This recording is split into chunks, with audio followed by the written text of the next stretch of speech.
everyone. Welcome to MATHurdays. My name is Teresa. I've been teaching online now for 10 years and here today to show you some tips about what a 1 hour math block might look like when you're building community, doing a number routine, and a rich task. Today's activity is all about decimal operations. This was a request of some people who come regularly, and I hope you enjoy the task. So without further ado, let me go ahead and give you the link to the slides. The way that we work in here is we do almost all of our work in the slides. You are welcome to leave your camera off if you prefer. Oftentimes that helps with bandwidth, and we are going to build community in ways that don't require the camera, which I know is something that a lot of teachers are working on. So welcome. And just a couple of links. If you are new, welcome. If you have been to us before, you know how we always begin. Go ahead and move on down to slide 4 and 5. If you're new to us, on slide number 1, there's a link to MATHurdays. If you like today's session and you want more of these, I have over 30 other tasks that we have done in past MATHurdays, along with a math routine and the full recording, the full 1 hour complete with bloopers, all in there along with blank slide templates and completed. And on slide 2, if you are looking for more templates to get more student voice in your online class, there are a variety of templates ready to be downloaded and used for you. And there's a new one out, everyone. Fraction Rings is new. It's an interactive way for students to collaborate on fraction pieces. All right, let's jump in. The first thing we do is share successes and celebrations. So join us on slide either 3 or 4. You can add images. You can add animated GIFs. You can add a text box. Whatever it is, tell us what's going on in your lives. I see we have a friend from Texas. I know things are incredibly tough, if not impossible, feeling out there. How's it going where you are, and what are you doing to stay safe? Teresa, I'm thinking, this is Lisa, I'm thinking you're talking to me. We were very fortunate. We live about 4 blocks from the local nursing home, so we never lost power or heat, but we have stayed in our stayed off the roads totally, and have been in constant contact with our children. Both of them lost power and water. Oh, goodness. Oh, yeah, definitely. I think it's much worse further south, though. Yeah. How's the weather there? Are they able to stay warm? They have both been able to go to friends that they live nearby who had heat and shared their heat and water, so they've been okay. I'm glad to And hear both are that. back home now. So, and Oh, we expect 70 degrees by Wednesday. I that is going to be very welcome, I am sure. Oh, yes. And no Um, online school because our kids did not have power, or so many right. of our kids didn't have power. You know, it's interesting with online learning. People were asking me early on, like, did you ever have snow days? And I was like, I'll tell you, the 2 days that I would frequently have to reschedule my classes, it's any kind of super wet, freezing snow, precipitation, and windstorms. Those were the 2 things that knocked out my classes. And so they were just interested because, you know, windstorms wouldn't usually close a school down, but it would definitely affect online learning. Right, right. Excited to see all the folks in the vaccinated crew here. I can't imagine the feeling that you have. I know I'm probably last on the list because I do have the luxury of being able to work from home. But I see Martha and Raha and Lara in here in that group. Hi, Dr. Wills. This is Sonal. I'm from Piscataway. I did post something on the slide. I don't see it where we are interacting. Um, Oh, so it just showed up. Maybe it takes a minute. Oh, so one thing is I'm moving between two slides. That's a great question Oh, to I jump us see. in. Okay. When I have more people or more people that I know like to add images, I usually put two slides in. That's a good idea. Thank you. Yeah, but so welcome from New Jersey. What are you doing for fun this weekend? We are going to drive up to mountain lakes and do some fake skiing, if there's such a thing. We'll take some, sleds down the mountains and mountain lakes, and that's about it. Ooh, sounds nice. Yeah, Um, we're also sort of covered in ice here, so we're slipping and sliding everywhere in Piscataway. oh goodness. Now, where Um, are you from? I'm right outside of Washington D.C. Okay, so it's pretty cold there as well. Yeah, that's on slide 3. That's a picture of my daughter with a snow shovel and her two friends. I know some of you all have heard my stories about doing cul-de-sac recess duty. Every day I spend an hour outside with all the elementary kids on the cul-de-sac who play. And right now they have a snow shoveling club and they think it's cool. So nobody ruined that for me. It's kind of awesome. Let's hear from Peter. What kind of dogs and what kind of coffee do you have keeping you company this morning? Oh goodness, I was just hoping when you called on me, I was trying to find the microphone. So I have a 6-month-old Labradoodle, and her name's Kibby, and she is right at my feet right now. And it's some kind of caramel cappuccino. I'm being bad right now, but it tastes really good. And a Catan, and right now the Catan is just he's sort of a lap dog, and right now he's when you guys started talking, he left my lap, so it's just Kibby right now. Aw. All right, folks. Well, this is Successes and Celebrations. It's a way to try and break the ice, but it's also very open. I try to keep this very unstructured so that people can be silly on it, so that they can respond back and forth to each other. They can add what they want to it. And the best part is every single person who wants a voice gets a voice. So awesome. All right, folks, let's jump in. Our first mathy thing we're going to do is a routine.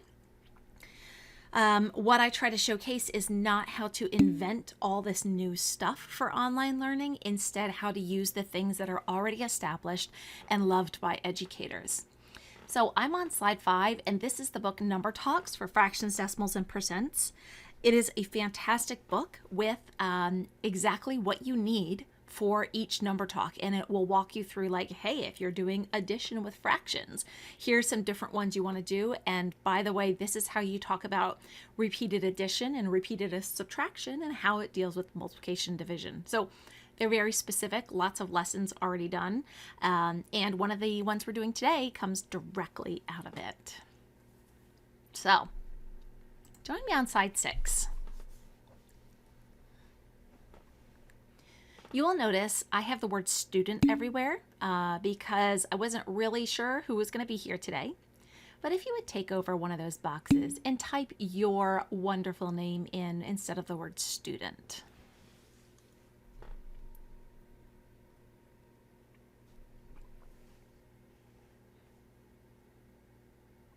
So anywhere it says student, erase that and put your name in.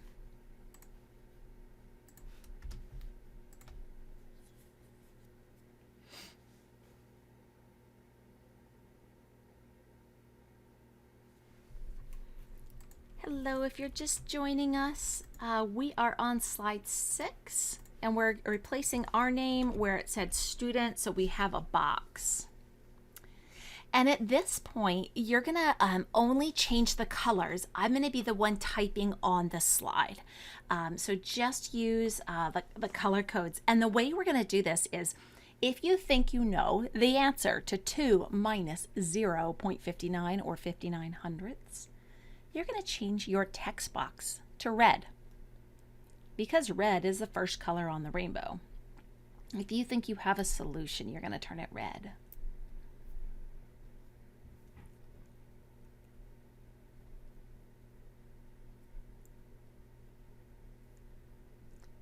And and take your time with this. I'm going to ask a couple people their solutions, and usually with students too, we'll have some misconceptions in there, so feel free to throw out a misconception also. Martha, what is one solution that you thought of, or a misconception? Just the number answer is what I need right now.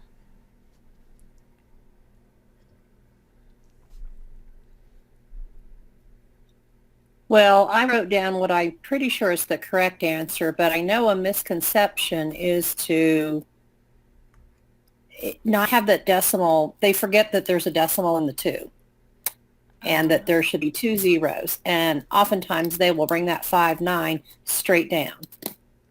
So what might their solution be with that misconception? Let's see. They might put, if they remember the decimal, they might put 2.59. Cool.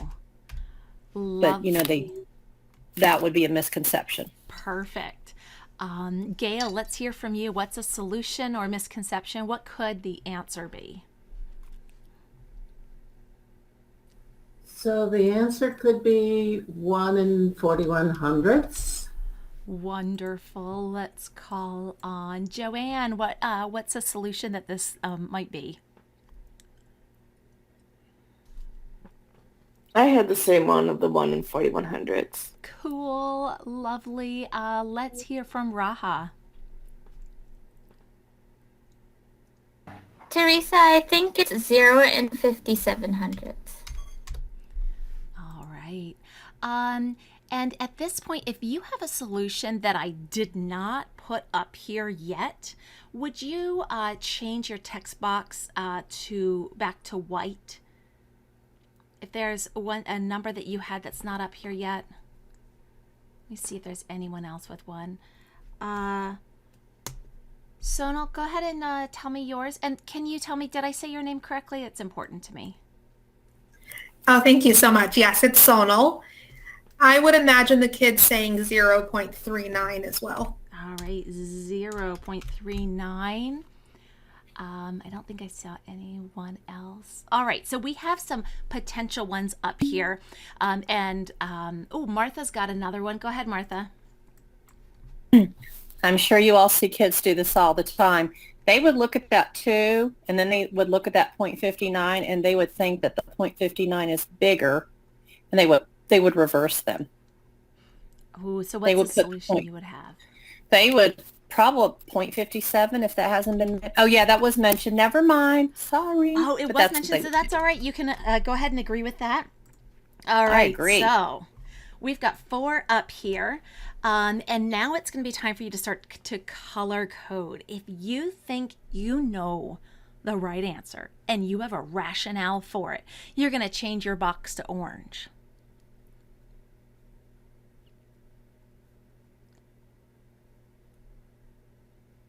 And then if you're feeling clever and you can think of another way to show it's the right answer, we're going to go down the rainbow. Next color is yellow. And if you have a third way of thinking of it, you're going to change it to green, a fourth way blue, a fifth way purple. How many ways can you show me the right answer?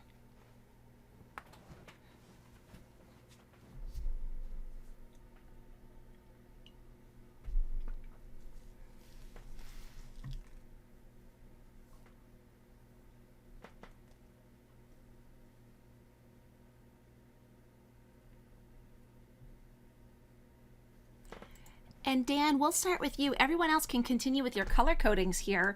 Dan, how might you solve this, and what do you think the correct answer is? Yeah, I think the correct answer is, 1.41. What I typically like to do is, with any kind of inverse, it's always trickier than the straight up way of doing it, so I would do it in terms of addition. So instead of saying, okay, 2 minus 0.59 equals what, you say 1 plus what equals 2. Right? That way you're thinking of it more additionally. That's one thing I find sometimes is helpful. So it's essentially algebraically it would be 2 minus blah blah blah equals x. So then you move it around to be what would it be? Yeah, that might be more complicated. So a lot of these things, obviously, I kind of think about it without doing it. So it's always trickier with kids where it's a new concept. Yeah, so take your time with this one and try and verbalize it. So, I think you started off with this 1 plus something equals 2. How would that help you to get to that answer of 1 and 41/100ths? Let's see.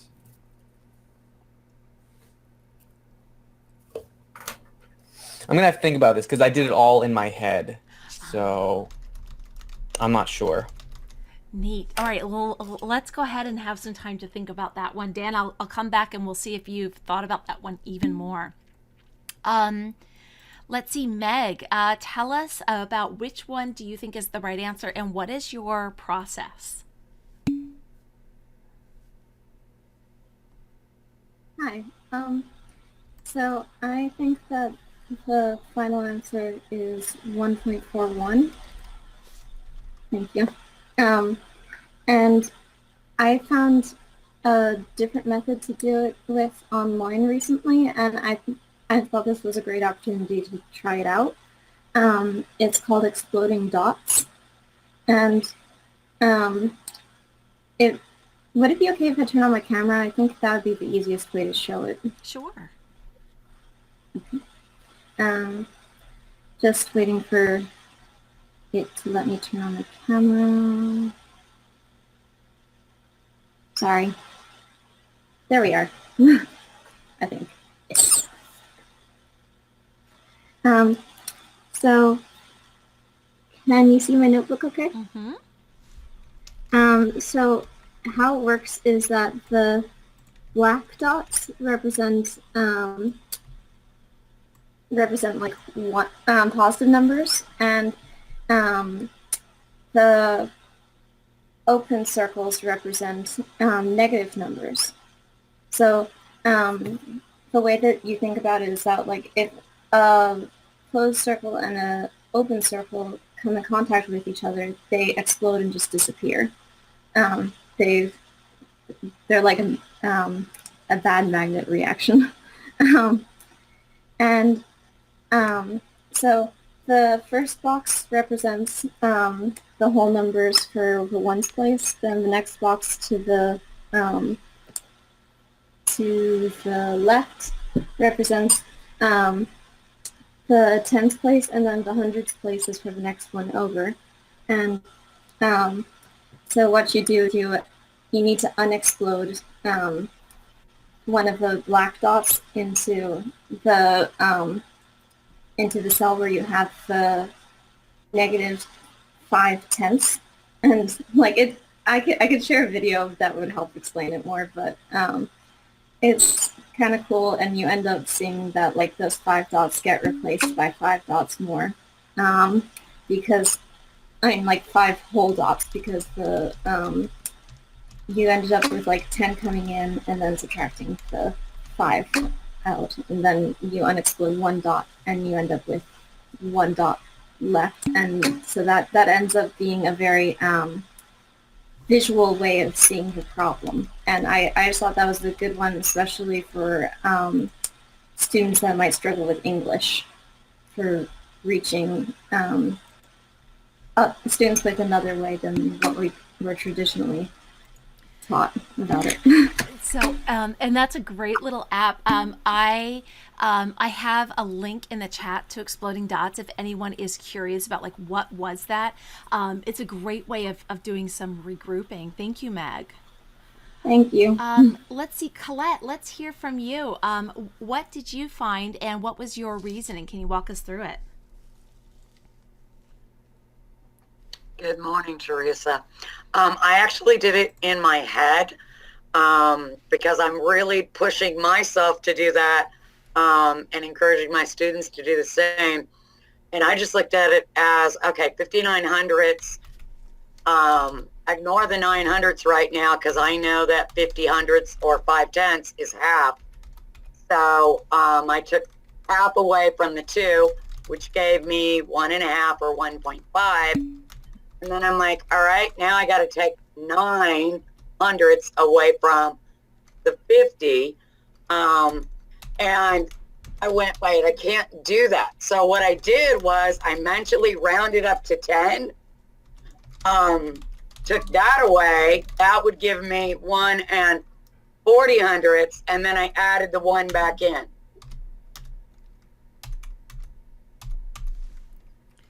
And then what did that give you as your final answer? 1 and 41 hundredths. Okay, I'm almost there. I just think I have an error in something that I wrote. You do. What was I it? rounded up to 10. Mm-hmm. We're really, okay, not exactly 10. 0.10. Again, learning how to describe exactly what I'm doing correctly. Okay. Took that away from the 1 and 5/10, which gave me the 1 and 4/10. And then I added back the 100th. So it wasn't the 900ths, it was the 100th? No, it was the 100th, right. Thank you for bearing with me. I have to do that with my students sometimes. I love that you were patient with me also. And let's see, I noticed that there are some yellow colors, some green colors. And so I think there might even be one more way out there. Let's see, Lisa, did you have another way of thinking of it? I just thought about when I used to be a campfire leader and we would do like Girl Scout cookie sales, but candy sales. And I had to teach my children how to count back change correctly. So I thought of it as 59 cents, then put a penny to get 60 cents and continue up. And if I were using change, I would go 60 cents, 70, 75, add a quarter to make it go to $1 plus another dollar to get to $2. Or if you just went from 59 to 60, 70, 80, 90 to 1, then jump to 2. That would be another way to make change. But definitely use money. And I'm going to just keep these strings of numbers here because I thought that was such a clever way that you didn't even say like plus, minus. You were just kind of like counting up the change. All right, I think folks. Go ahead. Kids don't have anymore. It's a skill our kids don't have anymore. They just don't see it used much. Yeah, so let's get into some change today. This is how I do number talks online. It follows a lot of the same things that are done in the face-to-face setting. I do love to use color whenever possible. On slide 7, I've got my protocol. I really want students to share their solutions. Some people did in the chat box, some did over the mic. And it's always fun when we have this back and forth in the chat box. Raha, go ahead. I had a quick question about what if your first student was trying to defend a wrong answer? Oh, that would be such a great one. I did want to see that on here. So we could look at the number talk protocol where we would want to put their thinking up there. But much in the same way that I put some stuff up there and then I asked Colette, like, I think I did an error in writing this down. Oftentimes when I have the 4 ways up there, I'll say, well, it can only be one right answer. How do we figure out what the right answer is from all this great thinking? And I always recognize that almost every time, even in wrong answers, the thinking is right. There's just what we used to call the careless error, or there was a forgetting to bring the 1 back, or thinking 0.01 but writing 0.09. And so what I try to do is value the correct thinking and then say, like, which number here needs to be changed so we have the right answer. And we really focus on ideas rather than people. Thank you, Teresa. Yeah. Teresa, can I also point something out really quickly? Yeah. This is Sonal. Very cool. You know, one of the things that we do in Piscataway quite a bit, we work with support specialists to dig deeper and see what's going on when a student can't subtract the 0.59 from 2. And we find that in a situation like that, quite often the child can't do 100 minus 59, let alone the 2 minus 0.59. So then we go back to counting by tens. And so if we did 100 minus 60, how that sort of lands to, you go back 60 and then add 1 and then relate that idea to 100 minus 59 and then eventually work up to the 2 minus 0.59. Yeah, and I think that there was a lot of neat connections over here with Lisa's model and just kind of counting that money. But the nice thing about this routine is you can just do a real quick, like, here's the way Lisa did it, here's the way Dan did it, here's the way Meg did it, here's the way Colette did it. And then students will, if we do this every day, they start to make these connections of like, oh, I could subtract this first, I could add that second. And that's the beauty of this. Not that this one occurrence is the way that it's always done, but that by doing it each day, each week, that students start to get flexible in how they decompose numbers, how they do repeated addition, multiplication, division, and more. So, all right, folks, let's jump in to the rich task for today. This is a favorite of mine. It's all about Dunkin' Donuts and getting coffee, which I love coffee. I don't know about you all. So our task is on slide 9. And it is a pretty straightforward task, but a lot of fun inside of it. It says that T has $15.50. She wants to buy a dozen donuts and maybe some coffee. What could T order? There's some things that you know, that a dozen donuts cost $9.99. Fancy donuts will cost an extra 46 cents per donut. And by the way, a coffee is $1.59. So the idea here is, what could T order?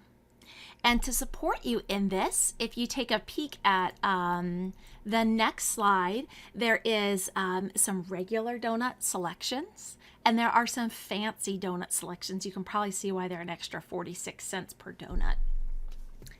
And on your group slide, you are going to develop, like, what is it that T could order? Give us some examples.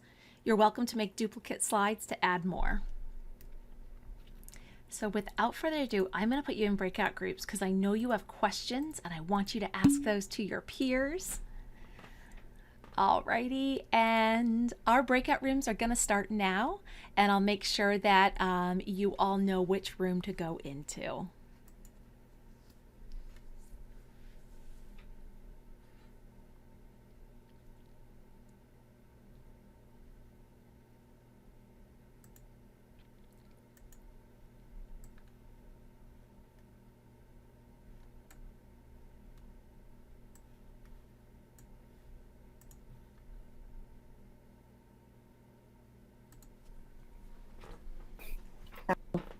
Share I have no makeup on. That's okay. Hi everyone, just a heads up, you are group 1. So go ahead and put your thinking on slides 12 and 13. Okay. Thank you, Teresa. Yeah. I'm in New York. Not too far. Or upstate New York. Hi so there. it could be very far. Oh, that could be very far. You're right. That's a beautiful drive, though. You all are group number 4.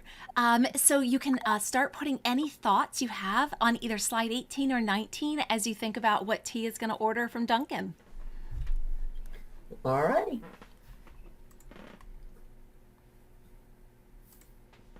He has enough money to buy a dozen and extra. And I noticed that we have only a dozen, like a grid for a dozen. So do we say like which donuts we want to buy in our dozen and then tell them what extras we want? And we need our coffee too. Oh wait, we can't do that. It'll be 46 cents extra per donut. So if we do mix it up, sorry, I need a moment. Yeah, right. Yeah, I don't think we'd be able to do like the full dozen because she still has to get coffee, right? Right. And I thought $10 for your dozen, $2 for your coffee, so that's $12. So that leaves $3.50, and then 46 for yourself. So you could get 7 to 8 fancy donuts if you only got one coffee. Okay. I think one of the things we have to do, and I think it's a more engaging.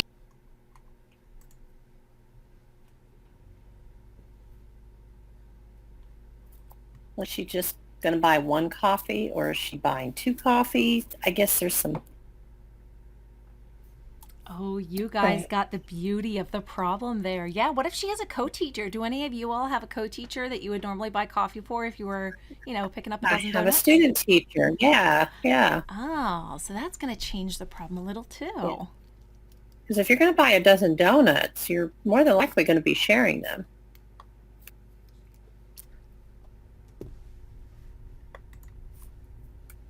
Very So good point. what does she have? She has 1550. Yeah. And we know she's buying a dozen donuts. So if she just doesn't buy any fancy ones, we know the donuts are going to be $9.99, and I'm already thinking the coffee is going to be a little more than $3 if she buys two. So that puts me just over $13 without buying fancy donuts. So I really only have a little over $2 left.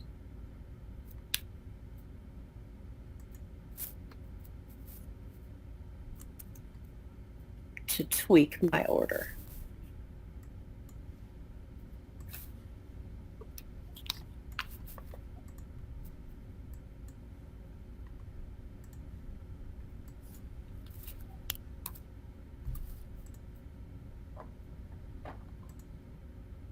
$0.50 per extra for each donut. Fancy donut. So we can only have, well, I say only, but we can have 6 of those? We can have up to 6 fancy. Yes. Because that's going to get us $3. If you do about 50 cents, yeah. Mm-hmm. So there, are there 4 of us in here? Am I counting that right? Or are there 5? I cannot exactly understand how this works.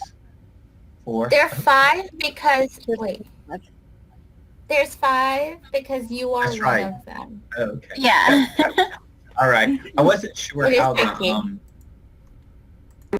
I'm going to admit to you, I was a step or 2 behind. And I want to say that only because I also work with multilingual learner students. So I just ELL students.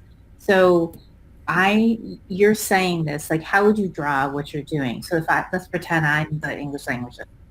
So I'm going to just take that role.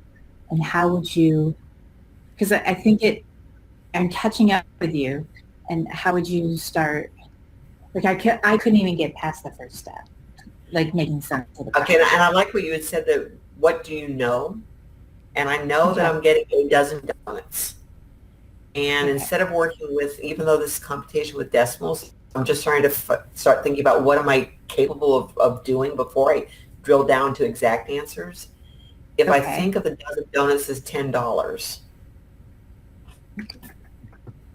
so that then tells me I have $5.50 to play around with, or that is the money that I can use for coffee, for the special donuts, and then start a conversation there. So I would then, are you drawing, I keep toggling back and forth between my picture. I'm writing as you speak.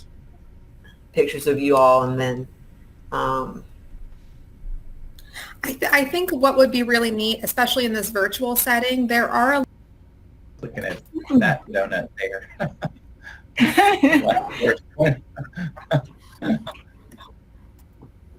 Something that this week we have been doing decimal computation as well, and then one of the kids, they went shopping for other items that they like, and one of the kids said, "Can I duplicate?" And I was like, "Oh man, I didn't think about that." Oh, can they have two of the same item, do you mean? Yes, because he loves Legos, so I was assuming that he wanted to duplicate the Legos, but I didn't give him enough money. Yeah, I only gave them enough money to have some. Another thing you could actually do is you could actually do this. You could have the donuts and have person be the salesperson and have people be the customers, No. Field trip. Although that would just be a mess in no time. That would go crazy real fast. All these kids are sugar highs. And that's when you're like, All right. Good luck next year, your teacher. Hi Yeah, there, exactly. Rue. I am very curious of something I see on your slide. You say one more penny to get all fancy. Can you tell me a little more about that? Yeah, I did the calculation. So it's what, 0.46 times 12 plus 999, and you get, it's I think 1551. So technically you can only get 11, but it's the kind of thing where in reality you might be able to finesse, to either take a penny, give a penny, or just look cute and get the then just throw it in. So technically it's 11, but in practicality it could be a dozen. Neat.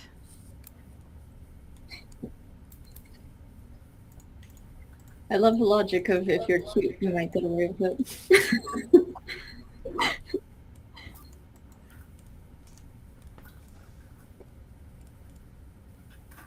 And I also like how you all have these situations. If you want a coffee, then at most 8 fancy. And I can even see that you're making more sets of slides. I'm excited. I hope I can see like what it looks like with coffee. We even have a little clip art of a coffee. I'll stick on your slides if you want to use it. Delete it if you don't. But I'm curious of like, if you could show us those different scenarios. Like make a dozen with coffee and a visual representation of it. Yeah, it'd be really cool to see. And I also wonder, if you all, and this might be a little pre-pandemic, but if you all were teaching, do any of you all have a co-teacher or a student teacher, or like, would you just buy 1 cup of coffee? What would your situation look like, and how might you display it?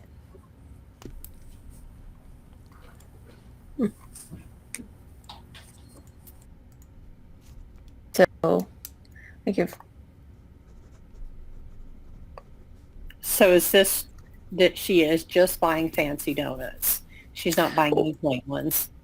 Well, no, this is a dozen donuts, right? So my understanding of the problem is, so like this first row up here is she's buying 1 dozen plain donuts and no fancy donuts. I gotcha. And so the total cost for donuts is $9.99. So she Okay. has $5.51 left, which would be enough for 3 coffees and Okay. some change. So is the second row, is she actually buying 13 donuts? I Buying a think dozen it's, plain and 1 fancy? Well, that's what it looks like. 1045.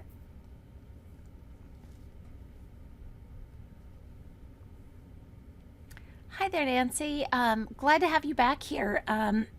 Were you in group number 4? Is that right?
Welcome back, everyone. Hello, hello, and welcome back. Hi there. All right, folks, I'm going to mute your microphones just to protect the privacy of your background sound. And let's talk about some donuts and coffee. Because I don't know about you all, but I would definitely like some of this right now. All right, if you would just take a moment and view all the other teams' slides just so we can gain confidence that indeed we can get lots of mathematical representations in just a short amount of time. So there's lots of different ways people use the donuts, the 12 frame, different amounts of coffees, clear favorites are out there. And one thing that's interesting working with kids of all levels is how they begin to organize their thinking. And that's kind of the one of the major points of this lesson is organizing their thinking and how they see patterns within decimals. So I have a question. I'd love to start with group number 4. Laura mentioned I have 550 to play with. And Laura, I'm very curious about how you decided 550 to play with and what that actually means to you. Would you share with us your thinking? Well, I was looking at wanting to have a general feel of how many special donuts I could get. And so an easier number for me to work for with a dozen donuts was $10 instead of the $9.99. So let me know that with the $15.50, if I'm going to spend money for sure on a dozen donuts, I'm going to spend about $10. So that would give me $5.50 to still buy the coffee or buy any extra donuts. And so that's where the $5.50 came from. Neat. That I have extra that to play with, to manipulate and move around, because that's above and beyond my 1 dozen donuts. Cool. And let's take that idea on slide 27. If we can come on down to slide 27, it's also the one I'm showcasing. This came from group 2, and I think they might be using some of Laura's idea of this 550. Maybe not. Group 2, would you tell us like what you were thinking on this image?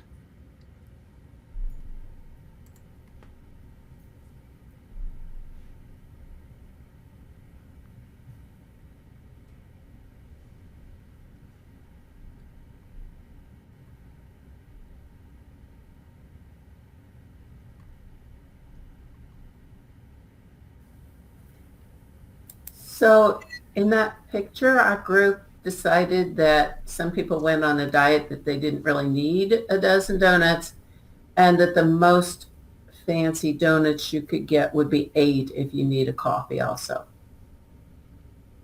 Interesting. So we have 8 fancy donuts and a coffee. I'm wondering if we can use Laura's thinking about the 550 with this. If you see a way of using 550 with this visual, go ahead and raise a hand. That hand raise is kind of next to your microphone. If you do see connection to the 550, let us know and raise your hand.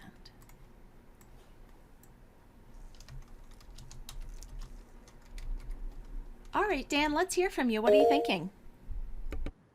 Yeah, actually, I started with the linear equation to figure out all the different possibilities.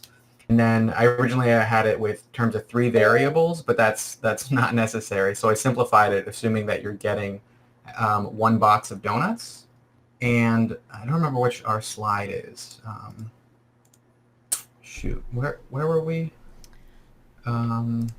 So when you did this kind of equation and you thought you had the 1 box, can you think about how that relates to the 550 and this image on slide 27, or is your way a little bit different? Yeah, I just created a linear equation, and it's exactly 551, I believe. But yeah, 550 is a good estimation. trying to find my slide. Neat. While you look for that, let's see if some of the other folks also had a connection. Sonal, go ahead and tell us how you saw the 550 with this image.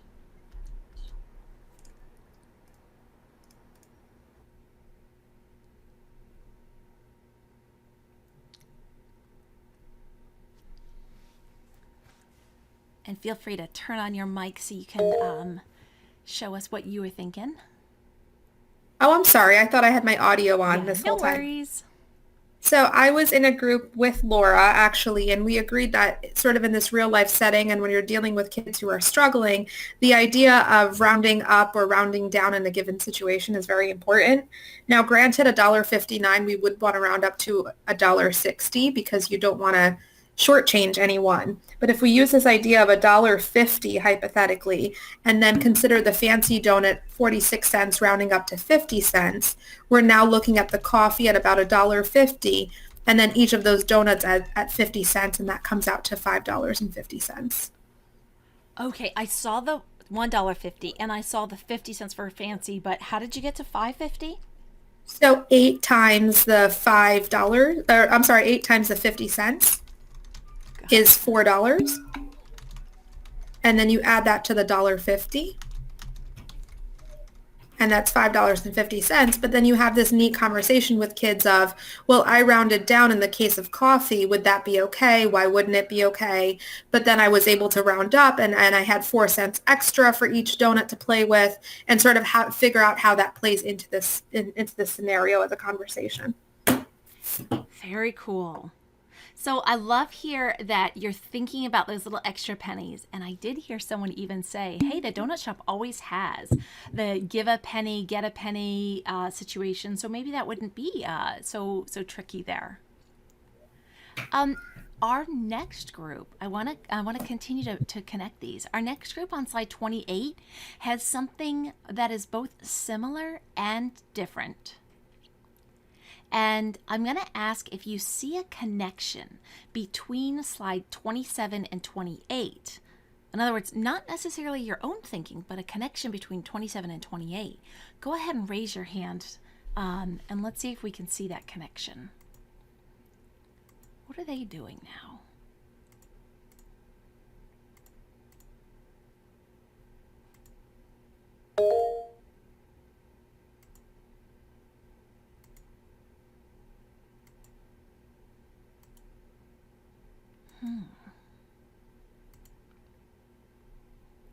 Laura, let's hear from you. What do you think they're doing? To me, they're looking also again at if they know that they have $9.99 for the dozen donuts. The group, this other slide, they obviously prefer their coffee over their fancy donuts because they wanted to make sure that they used the money above and beyond or between the $9.99 and the $15.50 to go ahead and get some more coffee. The good discussion I would maybe have is, can I then at least make one or more than one of my donuts a special donut, a fancy donut? Ah. And Laura, I think I can see your $9.99 and your $5.50 in this. Can you see it? I can, because I'm taking the coffee. Coffee is $1.59, correct? Yep. Mm-hmm.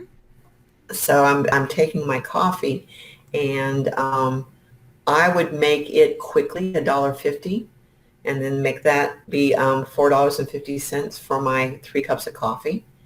And because I know that I have again now $10 for donuts, using a benchmark number, an easy number to manipulate, and $4.50, then I'm getting myself to an estimated. And then I realized that, oh, wait a minute, I underpaid 9 cents per cup of coffee. So I then need to compensate for that.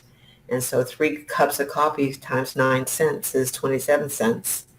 But I overpaid in my estimation by a penny for my donuts.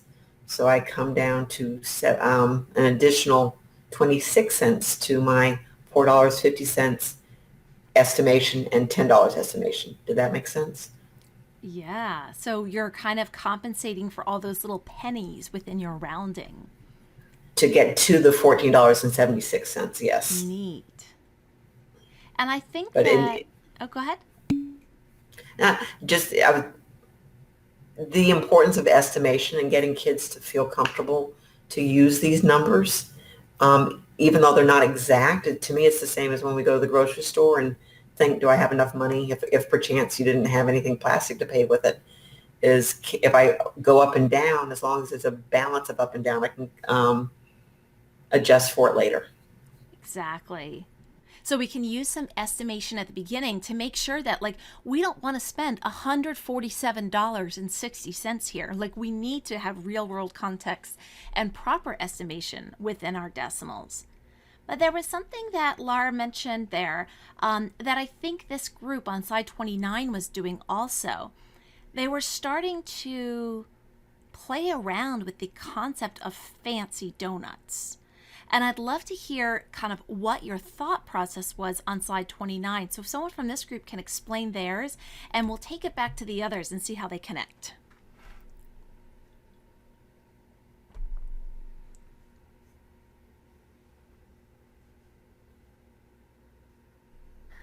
Hi, Teresa. Hi, Laura. Hi. So our group kind of thought like we were playing around with the idea of estimation to start off with. And we thought about, well, if our dozen donuts, like the base cost of a dozen donuts would be about $10 and the coffee would be about $2, that would give us approximately $12 as like our starting cost. And then we could play around with like different variations on how many fancy donuts we could add in up to the $15.50. Neat. And so did the visual help you with playing around with it, or was it kind of an afterthought? It seemed to me that we were kind of thinking on the fly. I don't know. It was a daring thought. I think to me it was. This is Peter. But the question, I think the question that was raised was, could we have any fancy donuts? Kind of similar to what Laura had suggested in slide 28. Would it be possible to, to spend a little bit more money? It was also kind of interesting that I think the comment was made that you always overestimate in real life. And I thought it was interesting that one of the first examples we saw a little while ago was estimating down, or taking the estimate, like the cost for a cup of coffee from $1.50 to $1.59. Absolutely. All right, folks. So one of the big things here was getting students to organize their data. There is a lot of estimation and playing around with like that little extra penny. On slide 30, this group really got into the idea of note-taking, but there are no visuals to go along with it. So I want us to kind of think for a minute. What does each of these rows mean? And if someone from this group could tell us, it looks like you eventually said that Fancy Donuts number 6 was marked as like the one. Why did you mark this one, and what does it tell us? We decided to go with that option because we felt like definitely we wanted to get some coffee, and it would be nice for T to be able to get coffee also for a friend or perhaps a co-teacher or a student teacher. So we wanted her to be able to get at least 2 coffees. And there were three options that would let her get 2 coffees, but the one that you have highlighted there is the one that sort of maximizes the number of fancy donuts that she can get, minimizes the amount of change that she'll have, puts all the money into donuts and coffee. Yeah. So now we're getting into that pre-algebra, algebra 1 kind of situations here. You can almost see this getting plotted out.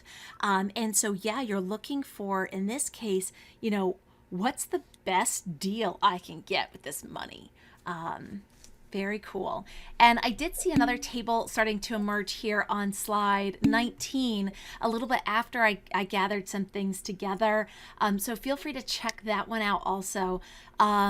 But at this point, I just wanted to showcase some of the prompts that I was interested in on slide 32. How did you trade out fancy donuts for coffee? Noting that it wasn't an equal trade. So you had to kind of hang on to some of those pennies.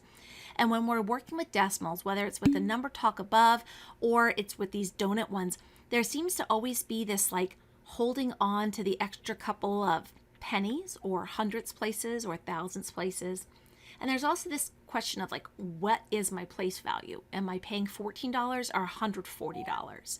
And so I hope that this task would, if you give it to your students, would get them into a real situation where they're playing around with money, but also the real concept of decimals here and estimating.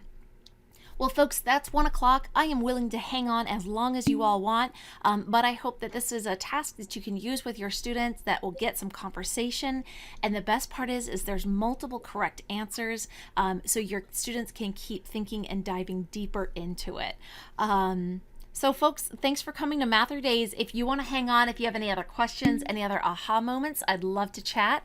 There's a virtual parking lot on slide 35. Yeah, let's see what questions you all have.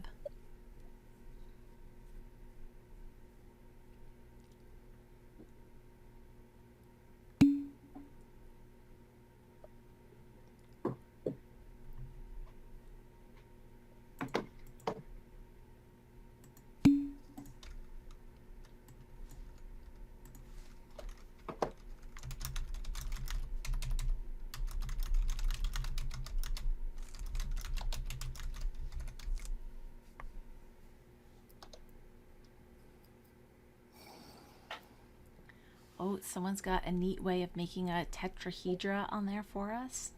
Very cool. Martha, when you mention word problems, is there a particular group of students that you are trying to differentiate for in your word problems, or just general word problem strategies? I am thinking, and I don't know if there may be a correlation between the students who are weak readers and also number sense. I'm finding if they have number sense, they can pick apart a word problem better. But I was working with a young lady yesterday, and she was given two parts she was given a perimeter, and she had to find, it was a rectangle, and she was given one side, and she had to figure out the other two. And she finally got the missing piece, but to get her to understand that it was being divided into two, the top and the bottom of the rectangle, she just, and I was trying not to give her the answer. I was trying to think of as many ways as I could get her to have that aha moment. But she's also a weak reader, and I just, anything that could help with that is what that would be beneficial, that would make them stronger. Yeah, one thing that I'm thinking of right off the bat, I'm happy to do this in a MATHurdays also, but I saw a teacher did something with Flipgrid and numberless word problems. Okay. And so they put out the word problem, but they eliminated all the numbers, and the teacher read it out loud on Flipgrid, and even showed like a model or two that they might do. And then they asked the students, like, in your response, you put the numbers in and you solve it. And so the students had to think about it numberless first and then put whatever ones they wanted in. I was really impressed with that. Let me see if I can find the tweet that I saw on that. And Martha, if you want to send me an email, if I find it, I will, send it back to you. But I was really inspired with the way that she made the word problems first about reasoning. and then had the recording, so it's not like the kids even had to read it. They could watch the video of it. Right. And I know there's a search option in the, I need to play with Flipgrid more. Mm-hmm. Okay, thank you. Yeah.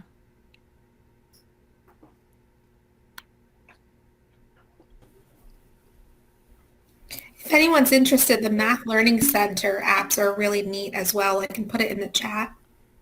Oh, I love the Math They Learning are Center awesome. apps. Especially the money one works so well with this problem too, because you can even put like the 46 cents in a group of 4 dimes and 6 pennies, and then like make duplicates of that. I love that one.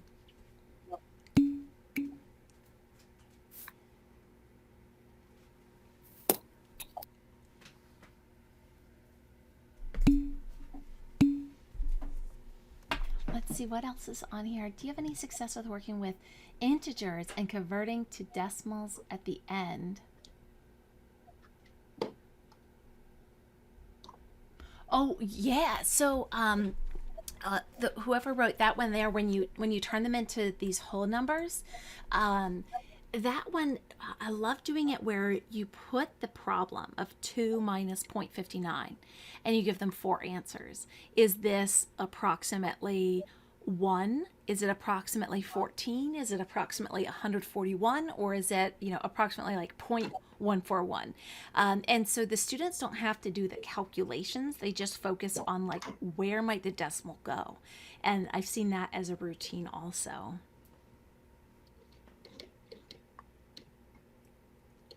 Nancy, I really have a good connection with you there when it comes to writing in the Zoom whiteboard. Personally, I find writing on any of the virtual things to be frustrating for me. I don't have a very steady hand. One thing that I love doing, there's a little GIF on slide 34, is just having students put their work up to the camera. Like, don't even include the virtual, and if it is virtual, kind of using drag and drops. There's so much power in their actual paper pencil work. Martha brought up whiteboard.fi. There's also whiteboard.chat. I've heard is really good too. Go ahead. Which one?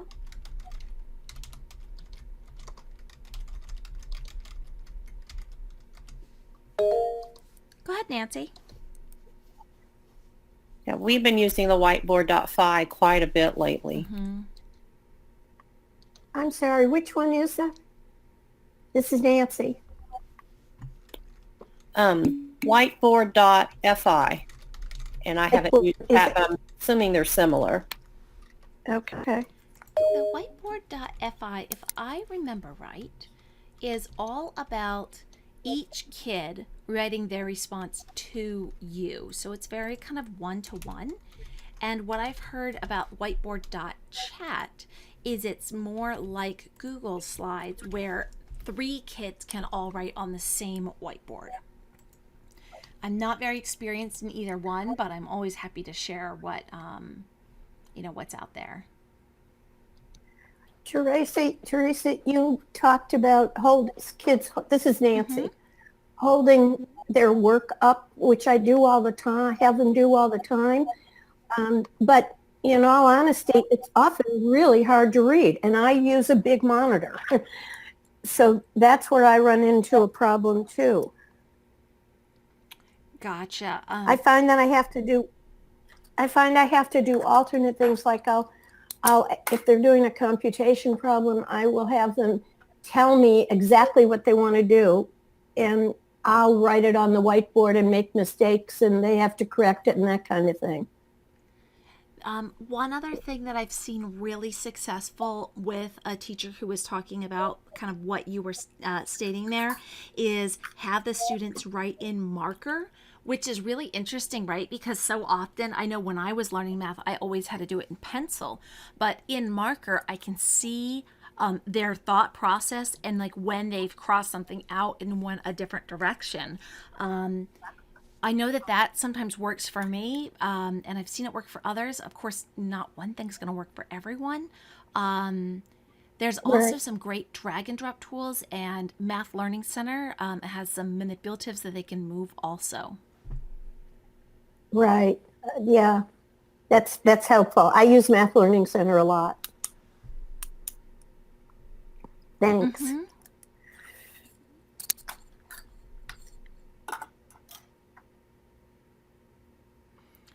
Teresa, can you elaborate a little bit about base 5 and base 12 when regrouping? So, well, when I'm working with students on regrouping, for example, subtraction, right? Like they just decide that they're going to flip some numbers around and figure out the difference as opposed to actually subtracting them. And when I've seen that, I often would go back to like the base 10 blocks, and we would talk about regrouping on the base 10 blocks.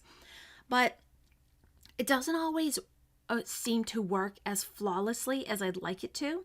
So then what I've started to do is go into other number systems, like the Egyptian number system, where you have to trade in coils of rope for strands. That's what they would do in their system. Or in the base 5, you would have to trade in a 5x5 flat to get 5 rods, and then you would change in a rod to get 5 unit cubes. So it's the same thing as regrouping in base 10, but when students see it in different bases, all of a sudden it starts to click with them why they would do this trade or this borrowing. And base 12 is really fun because you can do it with egg cartons. You can fill an egg carton and close it and count egg cartons. You can also open them if you need to regroup with the eggs, which is why I like base 12.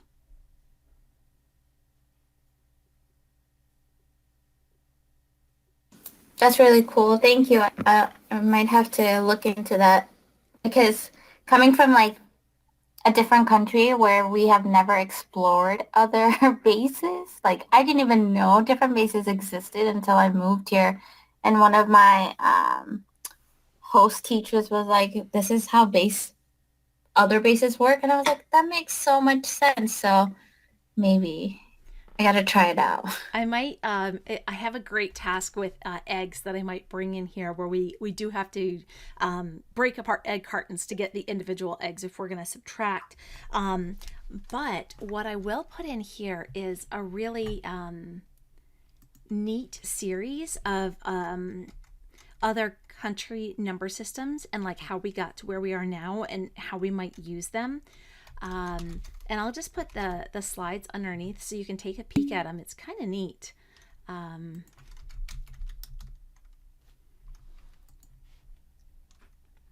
son was just exploring this the other day. He was finishing up the M cubed unit on the Molly stone, and this was his work.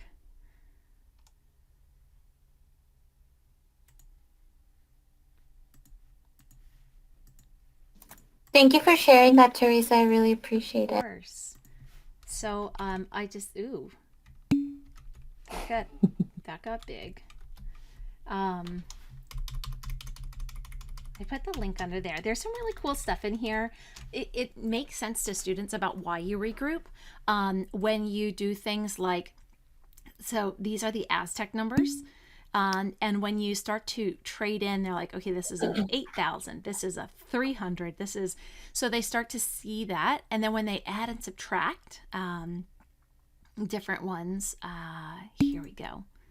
These are the Egyptian numbers. And if you need to subtract it and you have the right number of pieces, it's really easy. But when you subtract and you don't have enough of the pieces, you have to do these trades. And the base 20 Mayan system, there is a wicked cool abacus that uses base 20. And it kind of flips my mind every single time that I see it. But this is how I introduce students to all sorts of different number systems. Babylonians are base 60, and that one's really neat.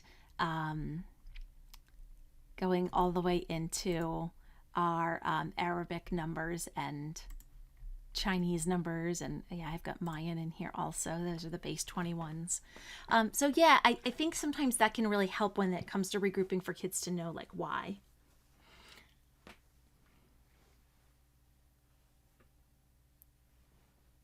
And Meg mentioned exploding dots. That is huge for regrouping.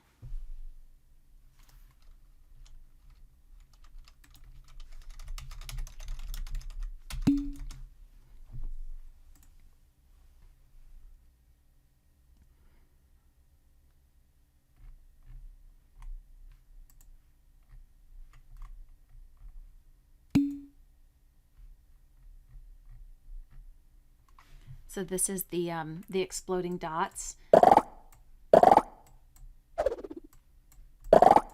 It's all about grouping and regrouping.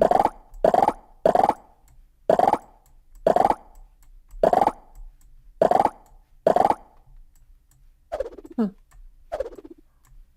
it's making me do all of them. I feel like later on it lets you just...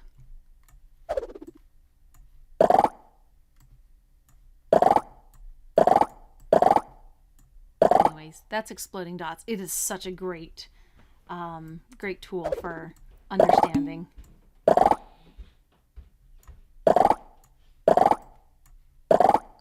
Does exploding dots go to the right of the decimal point as well? Like, are there tools on that website for that? I don't know. Okay. Yeah, I can't remember. All right, folks. Well, thanks for doing some math with me today. And excited to see if you use any of these in your classes.